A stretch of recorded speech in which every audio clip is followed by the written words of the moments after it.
Хочу давать совет пока действующему президенту Зеленскому, пока он не стал экс-президентом Украины.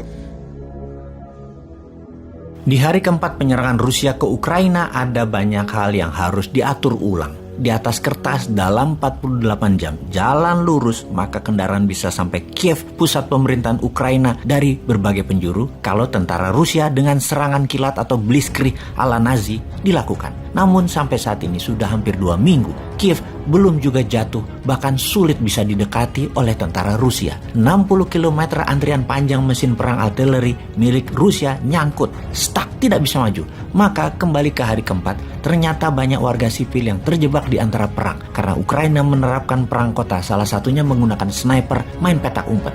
Rusia di dalam penginvasian tentunya tidak ingin adanya kemarahan warga sipil karena akan sulit mengelolanya nanti ketika pemimpin boneka diletakkan sebagai presiden Ukraina menggantikan Volodymyr Zelensky. Maka diturunkanlah tentara Chechnya, sebuah wilayah federasi Rusia yang dianeksasi tahun 1994 tersebut, yang tentaranya patuh pada Moskow, sangat terlatih dan loyal. Apa yang dilakukan Putin untuk menarik rakyat dengan pasukan Chechnya tersebut? Ada 12.000 tentara Chechnya di bawah pimpinan Ramzan Kadyrov yang masuk ke Ukraina atas perintah Putin.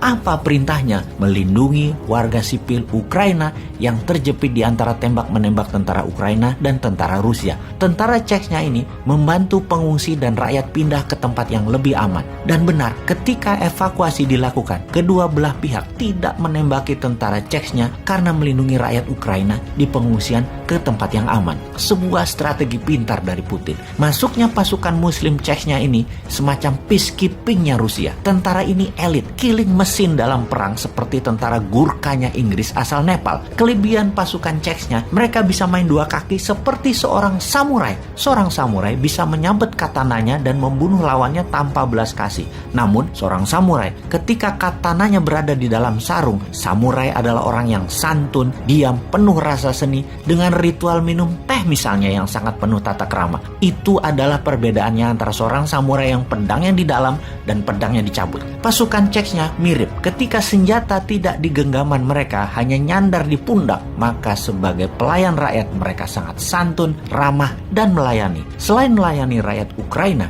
posisi mereka menjaga gedung-gedung amunisi Ukraina yang dikuasai Rusia sebagai base camp. Namun tetap tugas utamanya melindungi sivilian. Lalu, kita semua tahu bahwa misionaris, tentara swasta sebanyak 16.000 orang lebih sudah masuk ke Ukraina, membantu 500.000 tentara dan polisi Ukraina, ditambah warga sipil yang dipersenjatai armor perang lebih dari 100.000 orang. Tentara Rusia masuk dengan 200.000 tentara. Sementara 30%-nya mengurusi logistik. Secara jumlah sungguhnya mereka outnumber atau kalah jumlah dengan tentara Ukraina dan pejuang Ukraina. Dan ini terlihat strategi Rusia mulai melakukan. Karena hal ini terlihat strategi Rusia berubah, mulai melakukan strategi bumi hangus. Ukraina semakin lama tidak tunduk dengan Rusia, Ukraina disyriahkan, diratakan. Strategi Ukraina yang melakukan serangan satuan insurgency style of war tidak bisa tidak dilawan insurgency. Sniper dilawan sniper, gerilya dilawan gerilya. Dengan itu, setelah pasukan Chechnya masuk di hari keempat perang, maka di hari ke-10 pasukan gerilya kota, tentara Suriah masuk. Tentara Suriah berhasil meredam tentara ISIS buatan Israel, Amerika, dan Inggris itu